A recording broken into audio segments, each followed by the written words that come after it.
I'm gonna, whoops. I want to talk about this for a few minutes, just to not be negligent, because, I mean, well,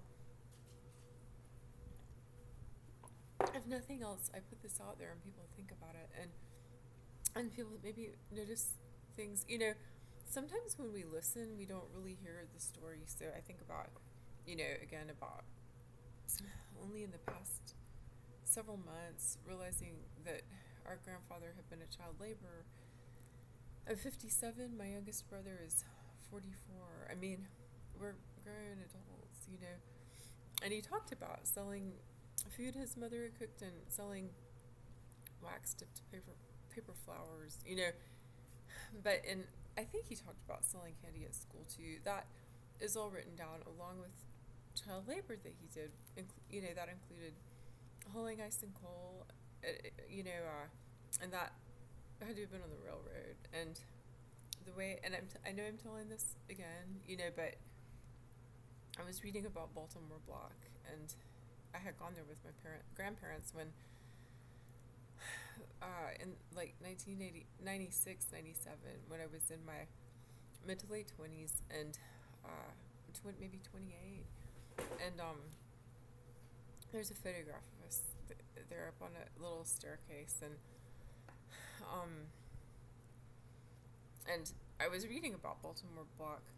I think I sometimes I say Baltimore Place, but it's also Baltimore Block. So, I was reading an article about it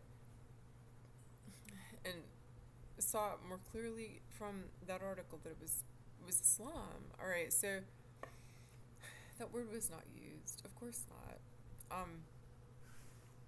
And when you're not continuing to live in dire poverty, it can be hard to imagine what that was like, I think, if you're a generation away from that, even if you didn't grow up with every material thing that everyone else, everyone else, might have had.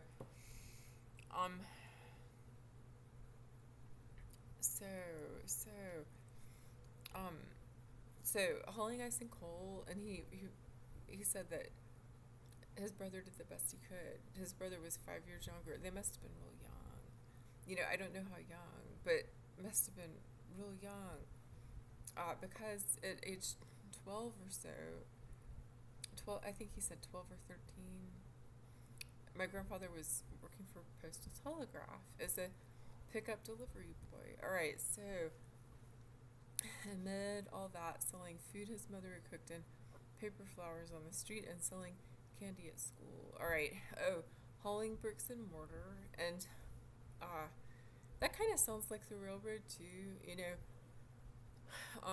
But his father, I think, did brick masonry, as did one of his mother's grandfathers, and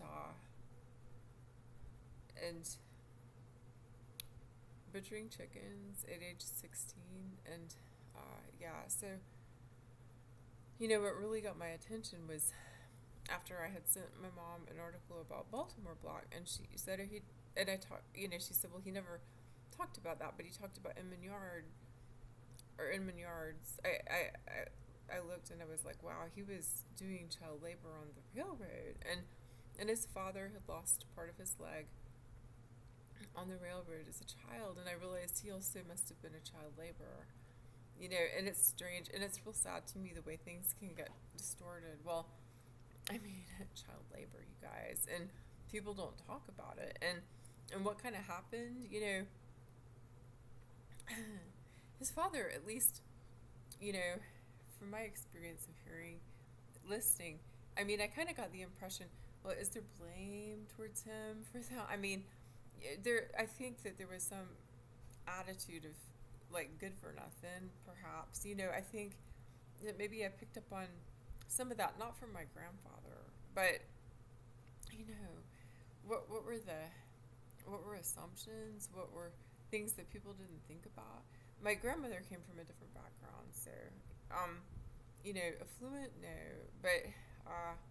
but her maternal grandfather had like a music certificate, uh, when I looked up names of people who'd signed it, it was roots music. It was like they called it. I think they might have. Well, it was basically gospel. All right. So, um, I think they called it church music, but it's kind of like mountain music. I don't know if I want to say like Carter and Cash kind of music, but anyhow, yeah. But so, I mean, that's 5 generations back from me. So for me, my mom, her mother, and her father, five generations back. But anyhow, so but my grandfather, so child labor, and where are the stories? How do we find the stories? How do we think about it? When we think about the World War II generation and people being drafted, another thing that I didn't quite understand until I kind of reread it again and again, I was called into duty or something like that. It was, I was called into service, something like that. I was called into service, country, something like that. And so it's like, wow, child labor drafted.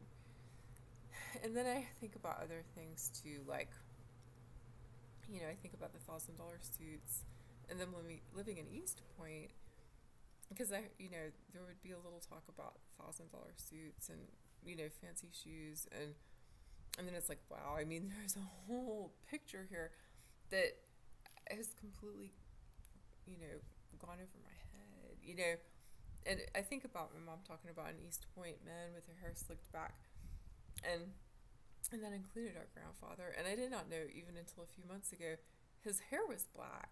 And I think I asked because I saw a photograph and I'm like, his hair looked dark gray. Well, when I knew my grandfather, his hair was mostly kind of white. It was still slicked back.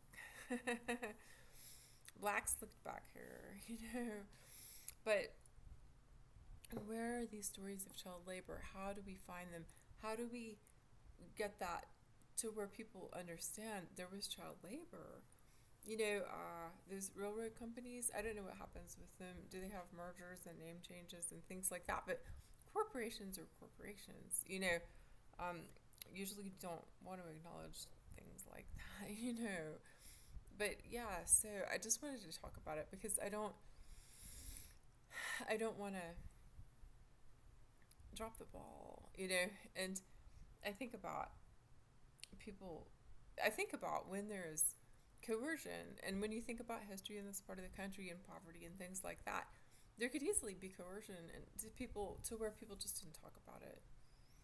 And also, sometimes I don't know that children really understand when they're living in poverty. A child who has responsibilities is a child who is taking on adult responsibilities, and it could be real stressful for the child, but also a child can be mature like that. So yeah, it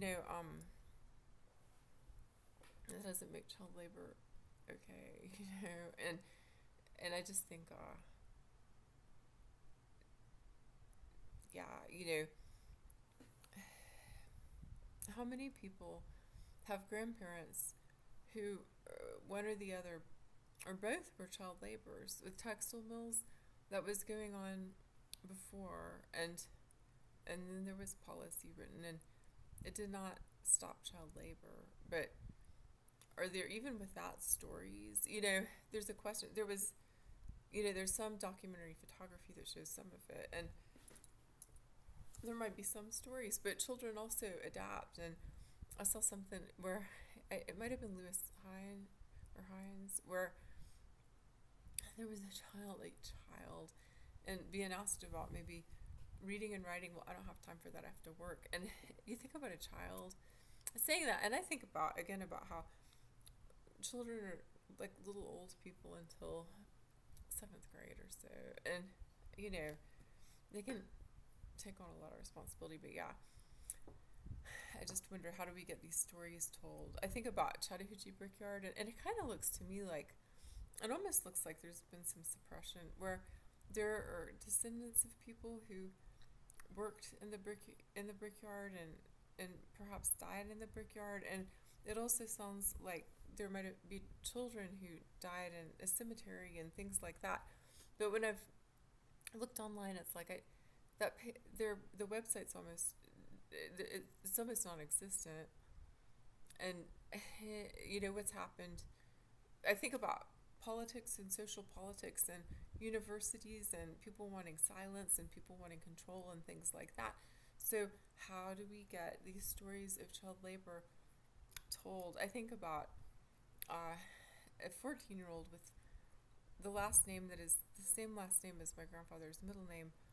When I'm trying to find that part of the family tree, I seeing a 14-year-old who died of something respiratory doing turpentine works, and I think it was in Florida, and well, yeah, a whole lot of people doing hard labor, and when people made it out of the dire poverty, you know, how do we get the stories?